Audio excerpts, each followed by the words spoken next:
Welcome to our Thought to Action Holiday Edition, brought to you by the London Center for Policy Research. I'm Chris Cordani, your host for this week. You can find out what we're up to, as always, on our website, londoncenter.org. If you'd like to help us create more content like this, please feel free to become part of our Patreon community, patreon.com/thought-to-action. That's patreon.com/thought-to-action. This week, we thought we'd like to share some of our favorite holiday stories. So with me is Tim Wilson, Senior Fellow at the London Center for Policy Research, London Center President Tony Shaffer, Distinguished Fellow Pete O'Brien, and Senior Fellow Jay Homnick. Gentlemen, this is going to be fun.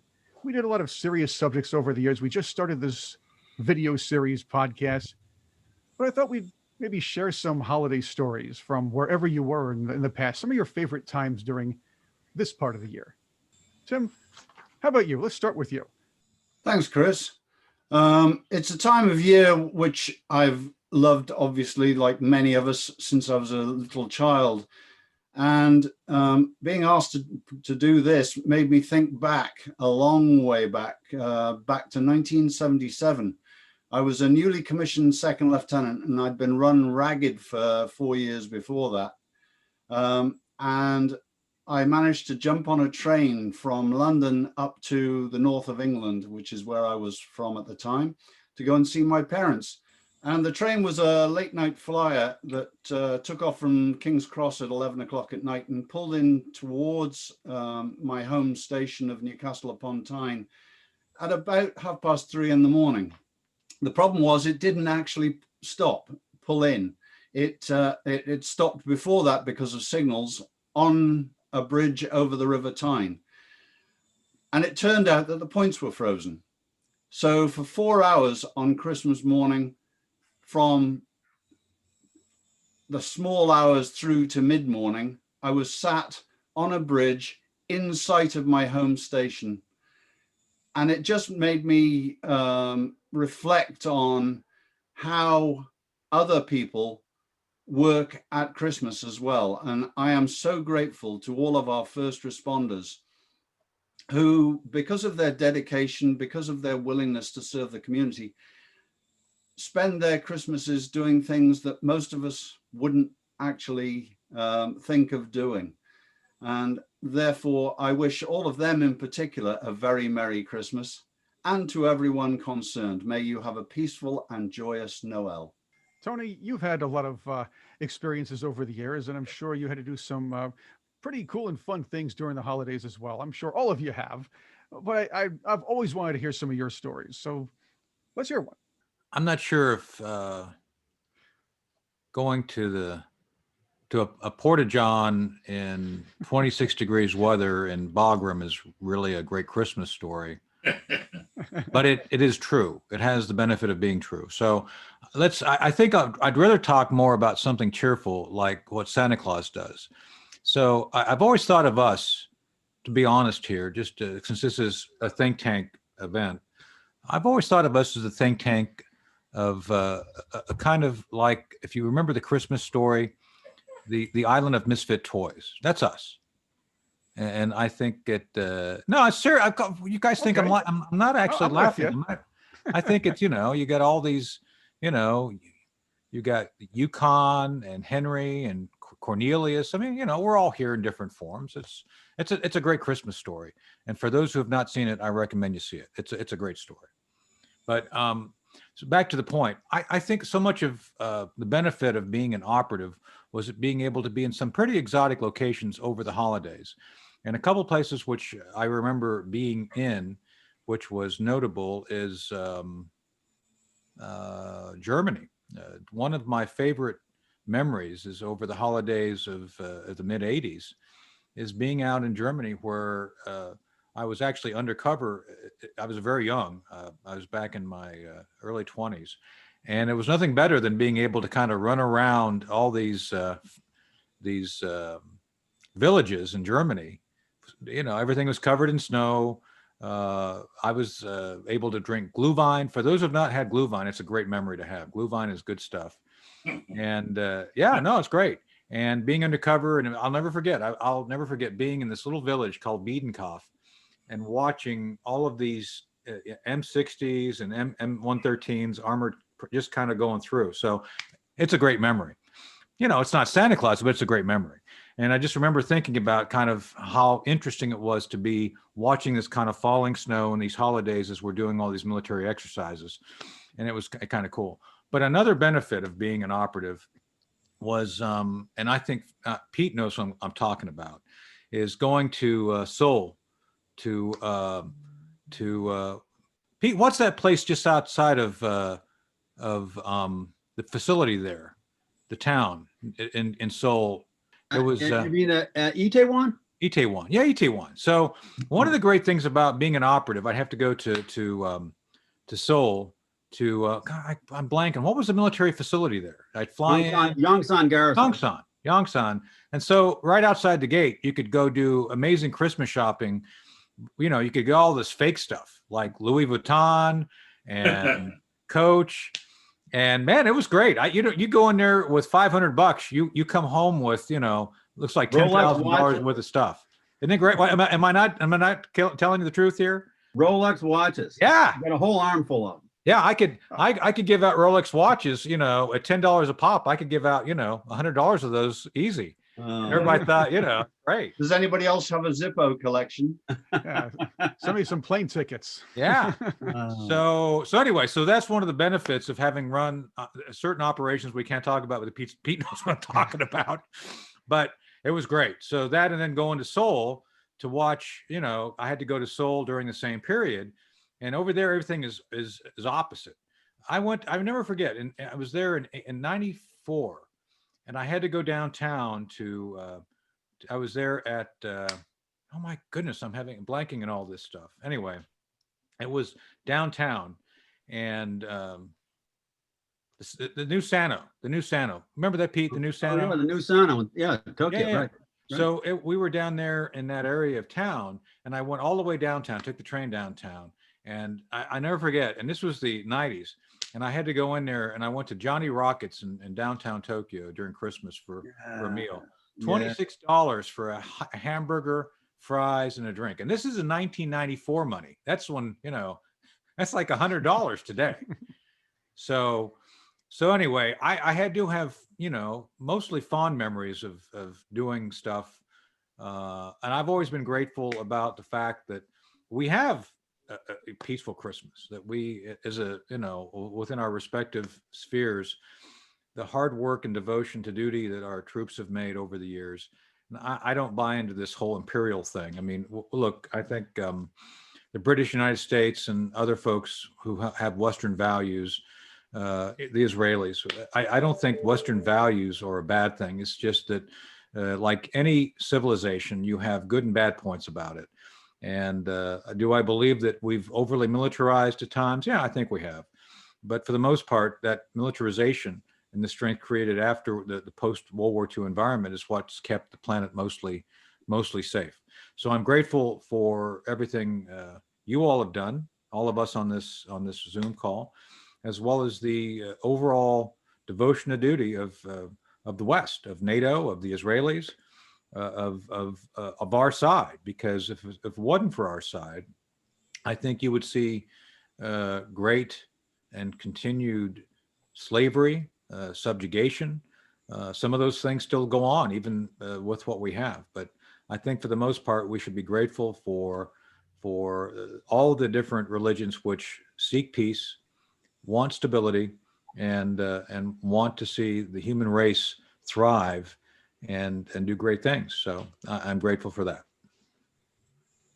Jay, how about you? Well, first of all, I put up my Hanukkah candelabra as a prop in the back, if you can see it. That's on the top of the shelf. It looks stellar. Yeah, there you go. So, because tonight is actually the first night of Hanukkah for this year. But from the humorous, you know, to the poignant, I really have to share this amazing story. It's maybe one of the most miraculous things I've ever seen play out in my lifetime. But my father, who passed away of COVID-19 in April of this year, sadly, at 88 years old, great guy. So he took very much to heart the idea of inviting unfortunate people to your table for the holiday.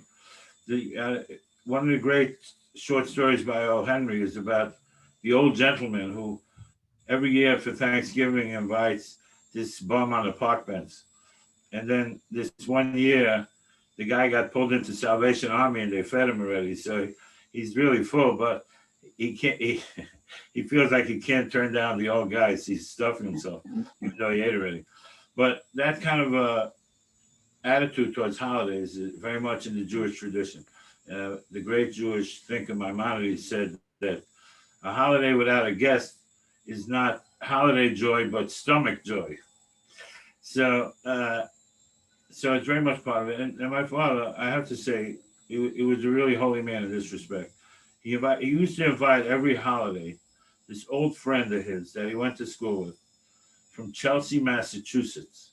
His name was Abraham Kramer, and he had terrible psoriasis.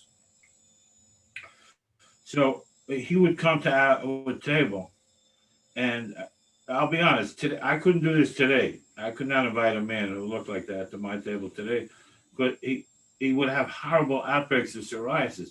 Whole parts of his head seemed like it was being engulfed in these sores and scabs. It was awful to look at. And my father would invite him every holiday. Now, they had gone to school together, and this man basically gave up on getting married because of his condition. And my dad said that there's also a little psychosomatic component. So every time he had a date, it would break out much worse. And basically, he had just given up, and he lived with his mother in Chelsea, Massachusetts. And he didn't have a social life at all, except that for holidays, my father would invite me to come down to New York City and join us. And my father treated him like a king. And it was a great experience for us to see, because it was just to see that level of charity. It was unbelievable. So what happened to this fellow was that when he was about 51 or 52, his mother died. And, he'd been living with his mother all those years. So she left him a few dollars, and maybe he had his own few dollars. And he decided he's going to go to Israel. Never got a chance to go to Israel because he stayed close to his mom. And when he went to Israel and he went to Jerusalem, his psoriasis disappeared. And it was unbelievable. So he says, it's a miracle. My psoriasis went away. I'm in the holy city, and my psoriasis is gone. I'm not coming back to America. Why would I volunteer? I've been suffering with this my whole life. Why would I volunteer to go back? So he decided he's moving there. And his mother died anyway. He has no roots. So he had an old friend in Chelsea, Massachusetts, who told him, please look up my daughter. She's a 29-year-old widow. Her husband just passed away. She's 29 years old. She's got 2 kids. She moved with her husband to Israel. I want her to come back to Massachusetts. She says, no, the kids are here. I don't want to come back. I'm nervous about her. Check up on her. Anyway, he ends up marrying the friend's daughter. And they had several children together. And he lived into his 70s. And he ended up having a normal life for like the last 20 years. And I went to visit him a couple of times in Jerusalem when I was living there, when I was passing through there. Not a trace of psoriasis, not a scar, not a sore. It was really an unbelievable thing. That's an amazing story, Jay. This is the holiday edition of Thoughts or Action. Normally we tackle very serious subjects, but we're having fun for the holiday season, talking about some of the past experiences our fellows had from the London Center for Policy Research. But if you would like to help us out and help us put together some of the content we put out, please feel free to be part of our Patreon community for 2021. Our Patreon community page is patreon.com/thoughtsoaction. That's patreon.com/thoughtsoaction. You can also find out what we're doing on the London Center website, londoncenter.org, and our Twitter page. Join us on Twitter. That's a lot of fun. We can go back and forth and kind of enjoy each other's company there and on the rest of social media. Also, what would really help us out is if you would subscribe to this channel and share our video. We really appreciate that. Share this and some of the past videos and the future videos we put out. You can also hear us as a podcast on Apple Podcasts, Google Podcasts, Spotify, iHeartRadio, and other digital outlets. Pete, I couldn't wait to get to your stories because you spent a lot of time at sea and a lot of holidays at sea. I'm sure you have some pretty cool tales to tell, if you will. Well, actually, I have one at sea and one from Southeast Asia I'll throw out there. I can't touch Jay's. That's an incredible story. That deserves its own O. Henry construct. I don't know, Pete. I've heard some interesting things about the Southeast Asia one. Well, but that's a whole different kind of story. The I'll tell you one. And the picture behind me is relevant. Different ship, but same idea. On board the carrier the Ranger, December of 1980, and we were wound as tight as a drum. The hostages were still in country in Tehran. Carter was president. Reagan was coming in. There was a general sense that come January 20th, something definitive was going to happen. And we were flying anywhere from 140 to 160 sorties a day off the two carrier battle groups up there in the North Arabian Sea. So we were wound up, and interesting body of water, North Arabian Sea. During the winter, from about probably from October through April, the North Arabian Sea is as flat as a mill pond. It is absolutely still. The joke is you can always tell where an aircraft carrier is because you look for a squall line. The carrier will be in the squall line looking for a little bit extra wind, because it is absolutely like a mill pond, which is also pretty spectacular because at night the bioluminescence is everywhere, and if you're standing up high on the ship, look down, you can see fish and porpoises zipping around because they'll leave these neon trails through the water. Pretty cool. And it looks spectacular from an airplane. If you get an airplane, buddy of mine, Leadfoot, call sign Leadfoot, he actually went up in an F-14 and turned off all the lights in the airplane on a particularly clear night. And just as he said, immediately got vertigo because it was so still that the stars reflected off the water, and you could not see any horizon at all. Pretty cool. So in any case, one of the, and I only bring this up, it's a brief story, but it still resonates, is that we pulled off line, pulled south on Christmas Eve. We were going to have no fly day on Christmas Day. And I just remember we secured from flight ops, and we were just kind of sitting around the ready room, nothing to do. And buddy of mine, Jerry, just a truly superior human being, MiG killer in Vietnam, a phenomenal pilot, a great friend, a great dad, just a great guy in all respects, someone to look up to. And I remember him walking into the ready room with a guitar, and he played Silent Night. It remains the most poignant version of Silent Night I've ever heard. Incredible. And I can still remember it, him just singing Silent Night. It was truly an incredible moment. The other story, though, having something to do with what Tony was talking about, was in a particular country in Southeast Asia, and I won't tell you which one, but a number of years later, and I was with a classmate of Tony's in one of his schools, and we were in the middle of a coup. We were in an attempted coup, an allied country, and it sort of goes hand in hand with what Tony said about we don't do empire. The government of that particular country, allied country, the government was not particularly friendly with us. They were really sort of a pain in the backside. There was an attempted coup, and we were doing what we could to stop it. And as you recall, us, working all through the holidays, et cetera, trying to get our arms around it. And then on, I think it was actually Christmas night, we were eating fried chicken at my buddy's house. There's shooting going on outside. There's bullets pinging off the wall, and Merry Christmas, but past the chicken. And yet we managed to get our arms around it. We managed to help them stabilize the country. And then once that was done, all of us faded back into the woodwork and let the country do what they wanted to do, which included sour relations with the United States. And yet that was what we did. That's what we do. And you know, tip of the hat to the folks. I think USS Nimitz is out. Nimitz Battle Group is out in the North Arabian Sea right now.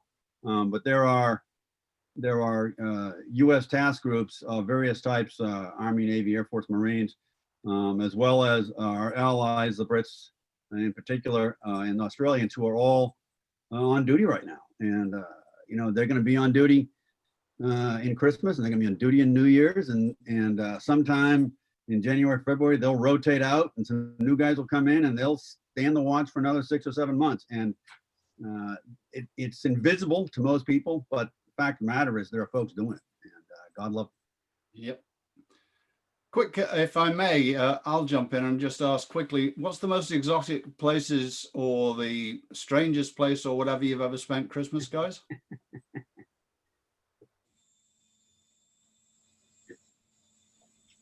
That's left everybody pausing. Well, I think a bunker, but I don't want to say where. Yeah, I'd agree with that. I spent time in a bunker on a Christmas. Yeah, I'll I agree with mean, that. there's been certain times that people have been prepared to do things, and you just, you know, show up and sit there and look like you know what you're doing, which we do a lot. Always fake it. If you don't know what you're doing, you got to fake it. Right. I would say I mine, would say if general officers half the finishing school is teaching them how to nod knowingly and be convincing. mine was in a bamboo open air dining room with one other officer from the Gurkhas wearing full dress uniform as one of the Gurkhas served him his Christmas dinner. Nice. Very strange. Where was that? Can you say? Central America. Very good. Oh, Pete, I have to say, I like the sweater. Thank you. That is some sweater, and it lights up. I Yeah. hear. You see the whole thing. Oh, that's amazing. I like that. Very good. So is that called a cowlick? Something like that. Yeah. Cowlick? Did you ever, speaking of that, did you ever have a cow tongue sandwich? That's good. eating. Yes. That's good Yeah. eating. So yeah, not that I've ever had one. I've I'm been not a told. big fan of cow tongue, but Yeah. Did you know that? I don't know if you all know that if you're not from Texas, you can actually go into stores and buy cow tongue. Yeah, it comes in tins in the UK. I've I've never got come a across that friend. myself. I've got a friend who's you know, he's another Navy guy, but Dutch descent. His father, big fan of cow tongue. Cow tongue sandwiches all the time. Well, according to Jewish tradition, that's what Abraham served the 3 angels who came to visit him. Is that right? Interesting. I did not know that. Now, do you like cow tongue, Jay? I tried just because of that tradition to see what it's all about, but I said once is enough. I think it's like haggis. It has It's quite a taste. it's a salty. It does. Oh, Interesting. No, I actually talked about this before we came on air. I actually said we could reach out to oh boy. Randy Quaid. You know my friend Randy on Twitter, and see if he could. I'm not going to do it though. Randy may see this, Oh, and I'm not going to. You know, I'll explain to him that we didn't have time to invite him, but I think you know. He was well, he was the integral part of the second best Christmas movie in history. First being Die Hard, second being Christmas Vacation. Yeah, exactly. That was great, and his plan was solid, and it worked. It did, and his plan to be in Canada for Christmas is probably going to work too.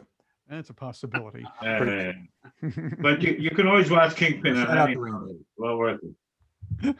Oh, well, it's getting a bit warm. Oh, Oh, boy. there it is. There it is. Now, Yeah, that's snazzing too. Tim. that's nice. Where did you get that shirt? Is Hong that Kong. is that from Doctor Who? No, it's from Hong Kong. Is it bigger on the inside? I've never understood the principles of the TARDIS. But what can I tell you? Well, Always I can what they tell you see. that I won't be watching the Doctor Who Christmas special. Also. Oh, that's sad. I will add, you bring up Hong Kong. Hong Kong, at least before the current unpleasantries, Hong Kong, I remember going to Hong Kong twice in the weeks immediately prior to Christmas. And Hong Kong and the Christmas season is a spectacular place to be. Yeah. They dress up all the buildings in Christmas lights, holiday lights, and of course it's Hong Kong, which means it's just it's got to be the most fun city in the world when prior to the last couple of years. I mean, just a spectacular place. Huh? The fireworks at Christmas are fantastic. Oh my God, yeah, just amazing. Well, I guess the question we should all ask is, what's everybody doing for Christmas? Let's start with Chris. Chris, what are you doing for Christmas?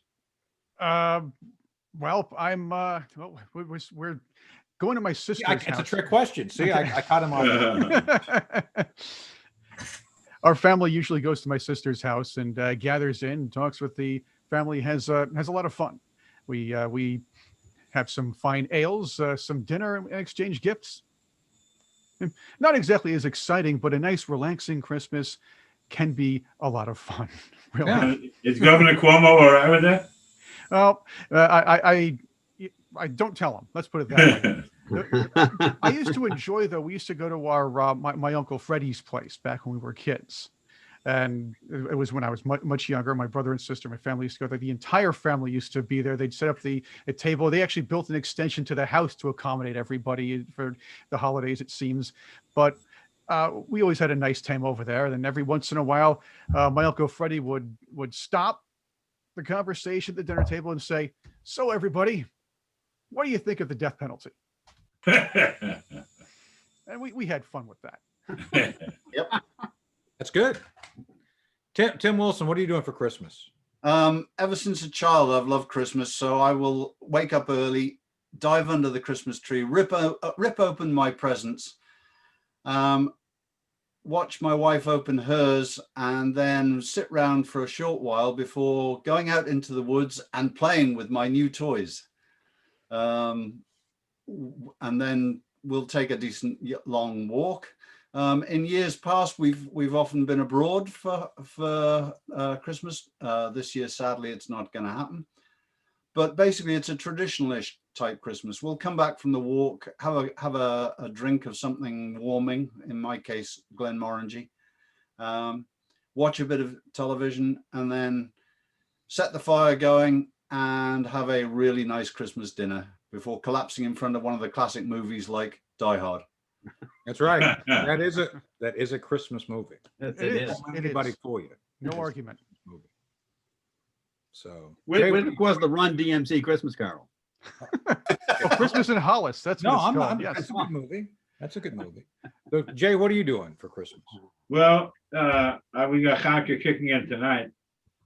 I'm bringing my son So home. let me ask a tactical question. So I know that everybody kind of focuses on Christmas, but you have like a whole week of Christmas, right? Yeah, Is that- 8 days. 8 days. It's 8 days. Each night you light one candle more. You start with one, and by the 8th night you're up to 8. And to commemorate the miracles, etc. But in terms of the familial and communal elements of it, I mean, obviously this year is not communal stuff going on, or very limited. But in terms of the family, it's a great time to get together. Of course, a lot of eating involved. Right. And they do the potato pancakes, a lot of that. In Israel, they have this thing with the jelly donuts. And now, when I was a kid in Brooklyn, New York, we didn't do it. But now it's spread from Israel, so they do it here too. That's not really my thing. For some reason, I don't know who put it together, but because they're lighting oil lamps, so it seems like all the food they're serving is very oily. I don't know if there's a relationship there. But the other thing is that in traditional Jews, don't like to gamble at home, except like this is the one, a special dispensation as part of this holiday is that people will gamble at home. They'll play, cards, or they'll play with the spinning top, the dreidel, and it's got 4 different sides, different ways to bet on which side it's going to land. So, and of course, when I was a kid, my father was a shark. I mean, he always cleaned us all out. It was his money anyway. He'd give us each a pile of money, and then we'd play. And by the end of the night, he just, we didn't have anything to return to. It was over when we ran out of money. He was a shark. Len Dayton, the great British novelist. Oh, I love Game, Set, Match. Great novelist. He's a great novelist, right? So, when I grew up, I thought I was the only kid whose father, destroyed him at Monopoly every time we played. And then in Len Dayton, in one of the novels, he has the character saying, I don't want to be like my father who destroyed me at Monopoly every time we played. I said, oh, all right, it's a universal phenomenon. It's not just me. That's great. That reminds me, I needed to watch The Ipcris File as a holiday movie. That's a good reminder. That is a good movie. That's one of his early books. Yeah, that's a great book and movie. So Right. well, so Jay, you're in the free state of Florida too, right? I mean, you're not going to have to be restricted to. No restrictions other than whatever we self-impose in our schools and our synagogue. Well, That's good. So Pete, how about you? Well, man, if the good governor of the Commonwealth doesn't lock us all down You're here, getting new restrictions later this afternoon. That's right. right? So I mean, we're taking wagers here among some neighbors of mine is that we're all going to be locked down here then in the next couple of hours. But if not, I'll go up to New England and spend some time with my brothers. That's cool. So Well, obviously stop by if you come up. I mean, we're, right off the interstate here. So, but with that said, we're going to be doing train stuff. All that stuff you see behind us, the train, we're doing the Lionel train around the tree. And I think we're going shooting it. We have a board member named Bennett McFadder. You've all heard of him before. We're going to go shoot at Bennett's house. I mean, not at his house. No, it's not like I'm shooting at him. Like we'll go shoot at his house. Like we'll be there when we shoot. Just so we're clear, really. I mean, I wouldn't do a drive-by unless it was necessary. Really, it's not necessary. Drive-bys are never accurate enough. It makes it more festive. So there you go. Well, thanks, Chris, for hosting this. This has been great. So thanks, guys, for doing this. This was a lot of fun, and I hope you enjoyed it out there too, listening to us here on our special holiday edition of Thought to Action. I'm Chris Cordani with, of course, London Center President Tony Shaffer, Distinguished Fellow Pete O'Brien, Senior Fellow Tim Wilson, and Senior Merry Fellow Christmas. Jay Homnick. Merry Christmas, Happy New Year, Happy Holidays, Happy Hanukkah, Happy everything. There we go. Happy New Year and Happy Hanukkah. And, Happy New Year. Merry Christmas, Happy New Year. Yeah. Thank you very much for viewing and listening. And if you'd like to help us create more content like this, of course, please feel free to be part of our Patreon community. Our page is patreon.com/thought-to-action. That's patreon.com/thought-to-action. Find us on londoncenter.org. You can hear the podcast there too, londoncenter.org. And please feel free to share this video, comment on it, and of course, subscribe to our channel.